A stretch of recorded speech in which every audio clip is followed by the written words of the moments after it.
But no matter how grim the outlook, Sir Simon Schama stubbornly maintains a glass-half-full philosophy he credits to his 3 small grandchildren. When you are a grandparent, you absolutely cannot allow yourself fatalism, he explains. You can be a worried grandparent, but you cannot possibly look at your grandchildren and say doom is around the corner. Nevertheless, despite the existence of grandchildren Moses, 9, Franklin, 6, and Ulysses, 4, the best-selling author, broadcaster and historian is concerned. And why not? After all, the UK is on its 3rd PM this year and the chaos-creating Donald Trump has just confirmed his intention to run for president again in 2024. Schama, 77, has written 19 books and presented 50 documentaries, but his new 3-part series, History of Now, which kicked off on Sunday night on BBC Two, is his most personal yet, examining as it does the artists, writers and musicians who fought for the post-World War II values of democracy, freedom and equality, values he fears are eroding before our eyes. The history of now turns out to be the history of then, he tells me. By that, I mean all the battles and big issues from when I was growing up, which seem to have been won, have turned out not to be, whether it's civil rights or the big debate about whether we can afford a welfare state. We thought all the huge issues, like the fragility of democracy, its dependence on truth, were sorted in 1989 when the Soviet Union finally collapsed. The series includes his recollections of some major historical events he witnessed. Producers were insistent, he explains, that he share more of himself on camera. I had to be hog-tied and pulled kicking and screaming, he smiles. I kept on saying I don't want it to just be about me, but this seemed to have no effect. One of his favorite moments was recalling seeing civil rights activist and novelist James Baldwin debate conservative commentator William Buckley on race at the Cambridge Union in 1965. Schama, a scruffy youth visible in the archive footage, had recently returned from America where he had experienced firsthand the tension of a nation buckling under race. The arguments of both men were prophetic, he says, pointing to the rise of the Black Lives Matter movement and hardline, race-baiting U.S. conservatives. Mark Twain is alleged to have said that history does not repeat itself, but it does often rhyme, he says. The ending of Buckley's speech is striking in that he says if there comes a moment when what he thinks of as American civilization is torn down, it's going to be a very rough day for everybody. He is overcome with emotion revisiting Prague as he recalls the artists and writers who resisted the Soviet invasion of Czechoslovakia during the Prague Spring of 1968. He had studied there as a student 3 years earlier and knew people who were subsequently jailed after the Russian tanks rolled in. At the time, he recalls, we were constantly approached by students wanting to talk about the various stratagems they used in order to not get locked up and air public opinion. You could smell the beginnings of people's frustration and anger and craving for freedom. Schama was born in London on February 13, 1945.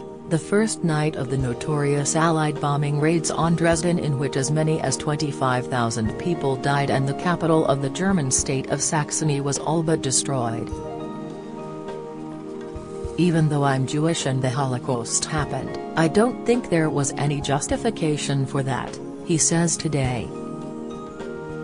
What won the war was the Normandy invasion, and the Soviet Union, joining the Allies in 1941, and so on, not the saturation bombing of civilian populations. Schama's voice is warm, lilting and instantly recognizable from his many hit programs, including such epic series as The History of Britain, 2000, and Civilizations, 2018, as we talk at his agent's office in central London. He grew up part of a generation intent on rebuilding the world in the aftermath of war, and the new series maps the changing world since his birth. Today he worries that online abuse, anger and lies incite real-life violence. Originally we all thought the internet was a force for transparency and truth and fact-checking, he explains. It's not that it's not those things, but it's created echo chambers, and instead of being an unquestionable weapon against the authority of lies. He trails off, then continues, you can hear George Orwell saying, well, what did you expect? He prophesied in 1984 that when there is a big media technical change there will be somebody who figures out pretty quickly how to manipulate it. It's become a big problem over the last 10 years as repressive regimes with a vested interest in the imposition of lies have caught on. Orwell's dystopian novel about Britain controlled by a totalitarian government led by Big Brother is one of the prophetic works featured in History of Now. Schama, a staunch liberal, also explores Pablo Picasso's anti-war painting Guernica, Nina Simone's civil rights-era protest song Mississippi Goddam, Boris Pasternak's groundbreaking novel Dr. Zhivago, and David Hockney's exploration of his sexuality in his painting Two Boys Together Clinging. He has also interviewed The Handmaid's Tale author Margaret Atwood, Chinese dissident artist Ai Weiwei and Russian singer Nadia Tolokonikova of punk outfit Pussy Riot, jailed in 2013 for singing a song critical of Vladimir Putin in a Moscow cathedral. The interviews cover free speech, individualism, the rise in right-wing populism and the reversal of hard-fought freedoms, including the overturning of Roe v. Wade that has been used to outlaw abortion in several U.S. states. Yet Schama insists History of Now is not a total lament.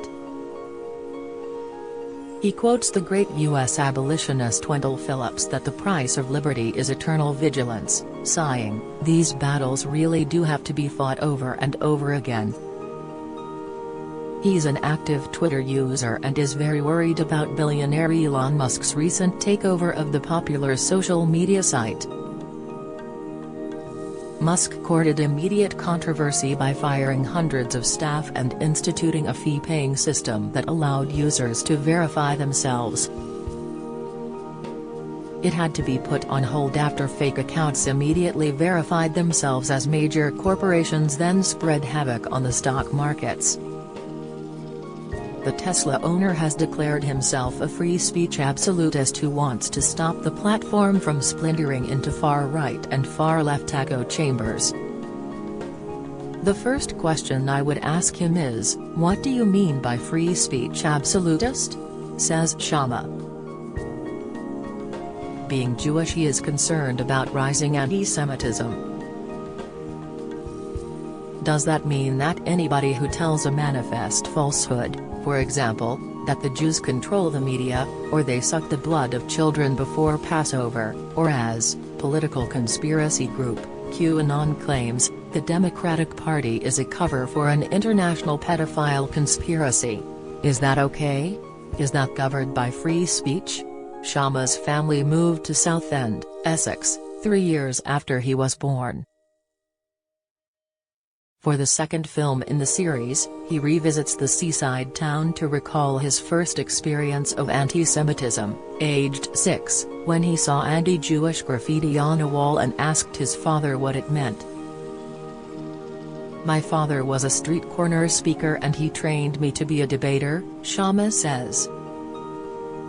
He said the Jews' only real weapon was the mouth, in which case I was well armed. He was beaten up by black shirts many times. He always got up and carried on talking, shouting and speaking.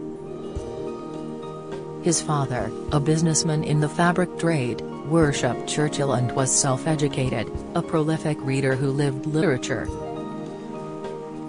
On one occasion, en route to his first seaside holiday in Brighton, Schama Sr. encountered a Barrow boy selling a set of Charles Dickens books. He traded his train ticket for the set and went home to read the Pickwick Papers. He made me learn Shakespeare's speeches off by heart when I was 9, to my mother's slight embarrassment, Schama chuckles. While his mother wanted him to be a lawyer, he soon realized the law was too boring for him. Instead he studied history at Cambridge. It was a match made in heaven. Erudite and articulate, he effortlessly quotes artists and scholars. Today, he is most concerned about the potency of falsehood. It's difficult to operate a democracy if the two sides don't agree on what the truth is, and that happened profoundly with who you believe won the 2020 U.S. election. He has lived in America since the 1980s with his wife, Virginia Papaioannou, a retired geneticist turned yoga teacher, but has kept his British passport and retains a London flat. Could this happen in Britain? He thinks not. Maybe it's naive of me, but I find it very difficult to believe that, when we have the next election, one side or other would repudiate the results, he says.